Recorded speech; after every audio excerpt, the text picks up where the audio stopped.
Monsieur Biapol a rompu la dernière considération qu'on avait encore pour lui. Il avait encore l'excuse de l'entourage qui l'enfermait prisonnier.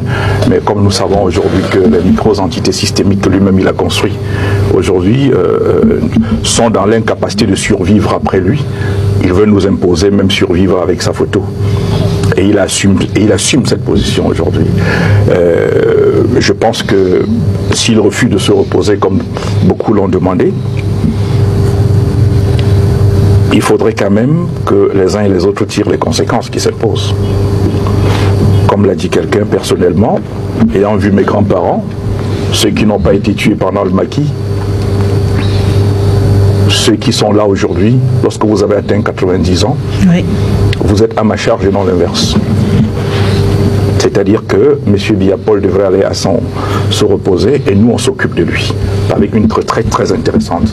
Ceux qui postulent encore, tout le monde est libre, tous les citoyens sont libres des candidats, mais moi je ne suis pas libre d'accepter aller mourir alors que je sais que la voiture qui me conduit va me conduire à la mort. Donc par conséquent, je pense qu'il faut tirer un chapeau à M. Sadi. M. Sadi, et qui très souvent est très modéré, c'est très important de le RDPC n'a pas que de mauvaises personnes, tu vois, Samuel. Il y a de bonnes personnes aussi au RDPC. Donc M. Sadi a quand même compris, il a compris le peuple. Il s'est rendu compte que c'était une très grosse insulte de dire que M. Biapol... Vous aurez la parole, Samuel Moto. Oui. Mais son message a été important.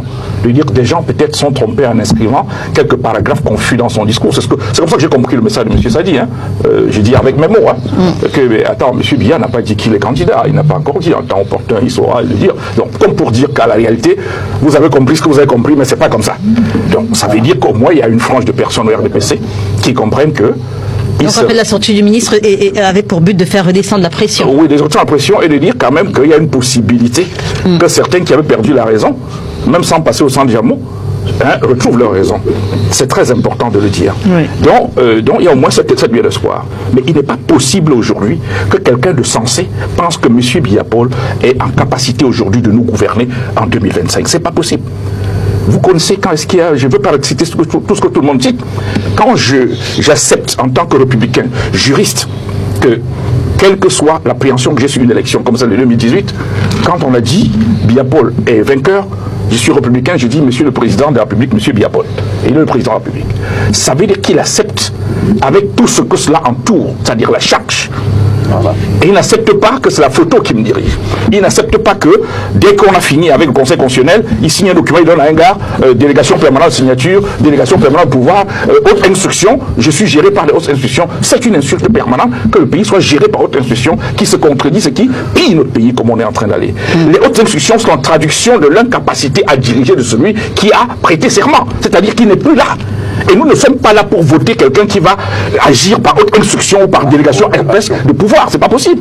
On veut quelqu'un qui est en capacité de gérer au quotidien. De dire j'ai un gouvernement. Quand on dit que ce ministre a volé, que la Chambre des comptes, la Chambre des comptes oui, sort son rapport, index nommément des individus qui sont donnés des indélicatesses avec l'argent public. On veut un président de la République qui, parce qu'il respecte cette institution que la Cour suprême, que la Chambre des comptes est l'une des chambres, qui se lève en tant que président de la République et dit ce monsieur, en attendant qu'on voit clair la situation, il le met de côté. Quand je passe réaction 1 an, 2 ans après, ça veut dire que je ne suis pas gouverné, M. Biya ne gouverne pas. Quand la CONAC vient faire son rapport, c'est une institution créée par M. Biapol, dit voilà les hommes qui vous ont mis au gouvernement, dans son rapport il y a ceci, une délicatesse, ces gars sont encore là, 10 ans après, qui sont tous ministres sans avoir été changés, ça veut dire que M. Biya ne gouverne pas. Parce que s'il gouverne, si c'est celui que j'ai accepté en 2018, il doit se lever et dire je n'insulte pas mon peuple. Quand on dit que notre argent a été détourné par tel individu, peut-être qu'on a menti sur lui, peut-être que la Chambre des comptes ou bien la CONAC va dire les coléries. Et dans ce cas, je le mets d'abord un peu de côté, le temps que la justice fasse son temps, et je nomme quelqu'un d'autre à sa place. Il n'y a plus eu de gouvernement depuis 2018. Ils sont tous là, avec tout ce que chacun a comme tâche pour un certain nombre de gens. Je ne veux pas pour autant dire que tout le gouvernement est méchant. Il y a des bons ministres que je connais très bien, qui font leur boulot, ça c'est un autre débat. Mais je suis là pour débattre sur la capacité de M. Biapol à prétendre être président de la République. Les conditions ne sont plus remplies pour qu'il continue de prétendre qu'il doit nous gouverner. Le président Paul Biya est le dieu du Cameroun, donc il est le dieu et vous devrez normalement l'adorer comme on adore un dieu. C'est pour ça que dans chaque bureau, vous allez voir les photos de Paul Biya. Un truc qui n'est pas normal. Dans ton bureau, au lieu de mettre peut-être ta photo ou la photo de ta famille, tu vas mettre la photo de quelqu'un qui est là-bas, ne sait même pas comment tu gères. Et j'ai même vu ça, franchement, j'ai vu ça dans les bureaux des entreprises privées. Hein. Je vous le jure. Dans les entreprises privées, tu mets la photo du président Paul Biya. Pourquoi? Parce qu'il est le président du pays. Bon, pourquoi tu mets la photo du président Paul Biya? Même pas une photo peut-être de ton mentor, celui qui t'a beaucoup aidé dans la vie, ou peut-être la photo de ta famille, un truc comme ça, mais tu préfères mettre la photo du président Paul Biya. Un peu comme pour dire que lui c'est le chef, lui c'est le patron, lui c'est le Dieu. Donc je dois l'adorer. Je dois me mettre à genoux quand il parle. Je dois me coucher quand il parle. Essayez même un peu de copier l'exemple chez les pays voisins. Essayez un peu de copier. Et moi, j'ai appris que si tu ne mets pas comme ça, on va te sanctionner. Et c'est bizarre. Hein? C'est terrible. C'est terrible. Comment tu peux avoir ton bureau à toi-même, que tu effectues un travail. Ce n'est pas comme si tu es seulement là, tu t'assois, on te paye à la fin du mois et que tu ne fais rien. Tu travailles pour avoir l'argent que tu as à la fin du mois. Et on t'impose que tu dois mettre la photo de quelqu'un derrière toi ou devant toi. Pour que chaque fois que tu entres dans ton bureau, tu vois la même tête. Et c'est comme ça depuis 42 ans. Non, dites-moi un peu, est-ce que c'est normal? Dites-moi en commentaire, est-ce que c'est normal? Peut-être moi je me trompe que non. Voilà, ce n'est pas bien ce qu'ils sont en train de faire. Ou bien, dites-moi un peu en commentaire, est-ce que c'est normal qu'on mette la photo de quelqu'un dans le bureau? La photo de quelqu'un comme le président Paul Biya. Est-ce que c'est comme ça que ça se passe ailleurs? Dites-moi un peu, pour ceux qui sont en France, pour ceux qui sont aux États-Unis, dites-moi un peu si c'est normal. Si c'est normal de mettre la photo du président de ce pays-là dans chaque bureau du pays. C'est-à-dire dans tous les bureaux où tu entres, tu dois voir la photo du président Paul Biya. C'est comme si les gens là sont des orphelins qui ne savent même pas si ils ont une famille qui peut, bon, peut-être je peux mettre la photo de ma famille ou mettre la photo de telle personne. Mais c'est la photo du président Paul Biya. On les impose ça. Dites-moi un peu, est-ce que c'est normal? Est-ce que même là-bas en France ou là-bas en Amérique ou au Canada, c'est la même chose? Est-ce que c'est la même chose partout? Parce qu'on essaye, ici au Cameroun, on essaie de comprendre. Presque tout n'est pas normal. Presque tout n'est pas normal. C'est pour ça que quand tu parles et que tu utilises le terme normalement, ça veut dire que dans la norme, ça devrait être comme ça. Mais au Cameroun, il n'y a pas de normalement. Il n'y a pas de normalement parce que rien n'est normal au Cameroun. Rien n'est normal.